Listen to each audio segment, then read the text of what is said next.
Olá, meus irmãos, tudo bem? Um bom domingo a todos vocês. Que Deus possa abençoar a nossa escola bíblica dominical do dia de hoje. A lição de hoje, meus amados, é o início da visão. É a lição número 5 da nossa escola bíblica dominical. É o texto de Apocalipse, capítulo 4. Nesse resumo de aula, a gente vai ver, né, uma das coisas mais importantes aqui do Apocalipse, que foi a visão do trono celestial, né? Que Deus deu essa visão para João e é algo assim deslumbrante, né, para que a gente possa refletir. Então, na introdução dessa aula, a gente tem o objetivo de transmitir a visão do céu, da glória de Deus sendo exaltada. Nesta visão, as igrejas conhecem uma dimensão da realidade, mesmo parecendo que as forças do mal são incontroláveis.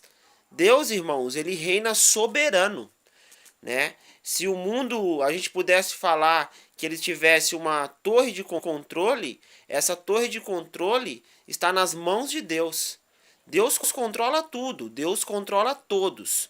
Deus controla o bem, Deus controla o mal, Deus controla os ímpios, Deus controla os crentes. Deus está no controle da natureza, Deus está no controle de todas as situações. Nada passa sem que ele não fique sabendo. Tudo está debaixo dos olhos dele.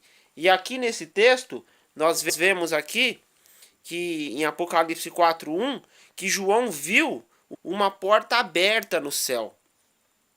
Então, o Senhor Jesus é quem convida João para contemplar e perceber os acontecimentos da majestade de Deus no seu reino. Então, Jesus revela os fatos que acontecerão de acordo com o plano de Deus, como foi na vida das 7 igrejas da Ásia Menor, como já estudamos, né, nas outras aulas. A porta do céu aberta, ela demonstra para a gente que Jesus nos conduz à salvação. Essa porta seria Jesus, dentro dessa visão de João, né? A porta aberta também representa Jesus, que é a porta que conduz à salvação. E a voz que João ouviu? O que significa a voz? Dentro desse estudo, a gente vai ver que a voz de trombeta é a voz do Senhor, é a voz de Deus que se dirige a João, e é como um forte som de trombeta. Então essa voz, nós ouvimos também essa voz hoje nos nossos corações, através do seu Santo Espírito, né? Mas nessa revelação aqui de João, a voz de Deus é algo que não tem como não ouvir. É como um som muito forte, um som de trombeta, um som de alerta, né? Então que a gente possa, dentro dessa pequena introdução aqui da nossa escola bíblica dominical, entender que a porta do céu que João vê é o nosso Senhor Jesus, e que essa grande som de trombeta é a voz do Senhor, a voz que muitas vezes fala aos nossos corações. Então é muito importante esses dois pontos dentro da visão de João. Lá nos versículos 2 e 3 do capítulo 4, a gente vai ver que João tem uma outra parte da visão, que João é conduzido até a porta e João viu um trono no céu com alguém assentado sobre ele. Com efeito, João contemplava Deus em seu trono celestial, comparando seu resplendor com o brilho das pedras preciosas. Lá também fala, né, irmão, sobre essa pedra preciosa. E essas pedras preciosas circundando pelo arco-íris, simbolizando o quê? Simbolizando a glória divina do trono. Então, do trono também João aqui relata para a gente que saíam relâmpagos e trovões, e diante dele ardia 7 rochas. Então, para que a gente entenda melhor, o trono é um lugar de honra, de autoridade e julgamento. O trono é um símbolo da sabedoria inabalável de Deus. Significa a majestade e a glória divina. Deus, ele é grande. Mas na nossa ótica humana, jamais a gente vai conseguir definir algo tão grande quanto o nosso Senhor é. Mas dando continuidade, quando João olhou para o trono e descreveu em termos de brilho, de pedras preciosas, João tenta trazer para a gente, de uma forma que a gente entenda, que o resplendor do trono do Senhor é o reflexo dessas pedras preciosas, né? Era semelhante ao aspecto da pedra de jaspe, que seria aqui a mais pura pedra, nenhuma poluição. E a pedra de sardônio, né? Também ele traz aqui pra gente. E ele descreve também que na pedra de sardônio vermelha seria o juízo, né? Representado pelo juízo de Deus. É Deus quem vai julgar o povo. É Deus que no dia do juízo final vai julgar conforme tudo aquilo que nós fizemos nas nossas vidas. E aí independe de ser crente, de não ser crente, todos nós teremos que dar conta de Deus, para Deus, das nossas vidas. A pedra de jaspe, como eu já falei, né, descreve a santidade, o sardônio, o juízo, né? Deus ele é santo e é justo. O trono de Deus é de graça e misericórdia. Ao redor do trono, irmãos, aqui na lição fala sobre o arco-íris, né? Semelhante ao aspecto de uma esmeralda. O arco-íris, nós já sabemos que é o símbolo da graça, da misericórdia de Deus. Ele aparece lá em Noé, lembram? Né? É o arco de Deus, é a aliança de Deus, que nós não seríamos mais destruídos, né? Então, o arco-íris é o símbolo da graça e da misericórdia do nosso Senhor. Então Deus, ele antes do seu juízo, ele nos dá a graça, ele nos dá a misericórdia dele. Então, e tudo isso está dentro dessa visão, né, de João, aqui para que a gente possa entender um pouco mais o capítulo 4 de Apocalipse. No versículo 5, nós temos a seguinte parte da visão, né? Os relâmpagos, as vozes e os trovões. Então, o que significa tudo isso, né? Então, os relâmpagos, as vozes e os trovões são evidências do juízo da ira divina.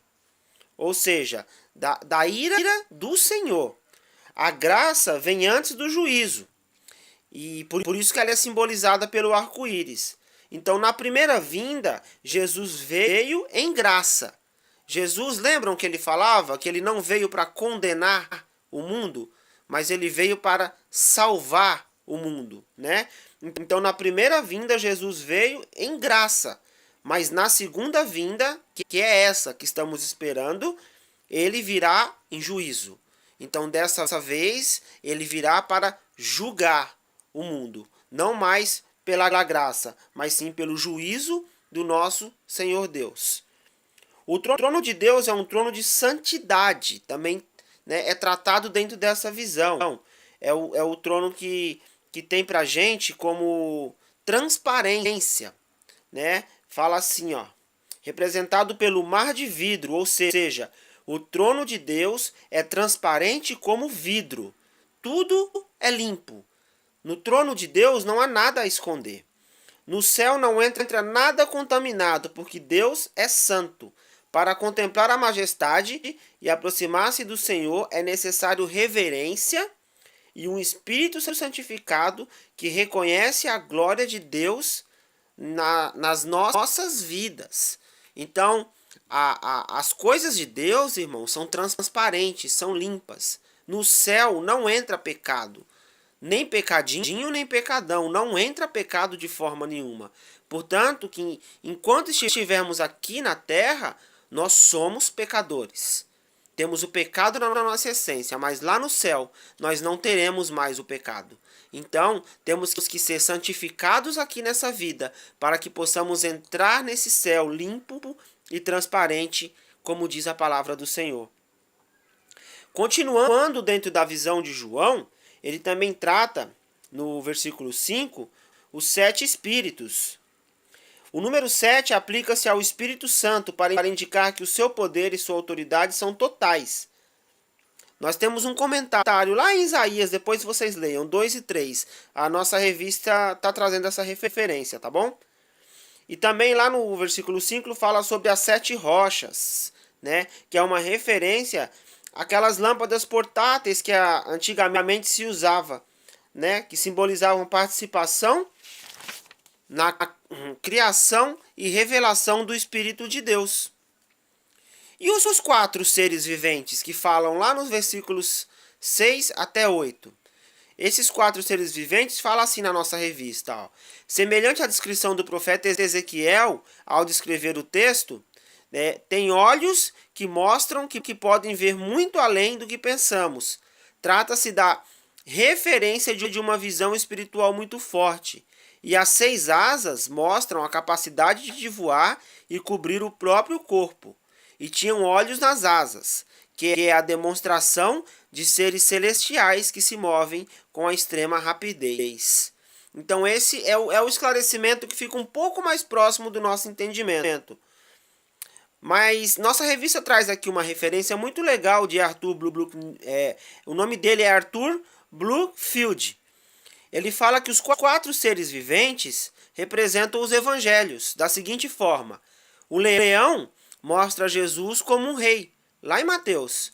O novilho mostra Jesus como um servo, no Evangelho de Marcos. O homem mostra Jesus como o homem perfeito, tratado no Evangelho de Lucas. E a águia mostra Jesus como aquele que veio do céu e volta para o céu. Mais ou menos lá, né, como João nos traz a Jesus Cristo. Então essa é uma simbologia, tá, irmãos? É uma simbologia para que a gente possa tentar imaginar aqui nas nossas cabeças sobre essa visão de João. E lá no 4, continuando de 9 a 11, ele vai falar dos 24 anciãos. Quem são, né, os 24 anciãos? Aqui a gente vê que a referência ela é uma cifra completa que sugere que são os 12 patriarcas da tribo de Israel e os 12 apóstolos, simbolizando dessa maneira a reunião dos salvos de todos os tempos. O termo ancião faz referência a homens sábios, que representavam o povo, e as vestes brancas representam a santidade e a pureza dos servos fiéis. Então nós temos aqui nesses 24 anciões a Igreja de Cristo e temos também as 12 tribos de Israel. Tá bom, irmãos? Espero que tenham um bom domingo, que consigam refletir um pouco mais dentro da lição e estaremos lá na igreja continuando essa aula. Fiquem com Deus e tenham uma boa tarde.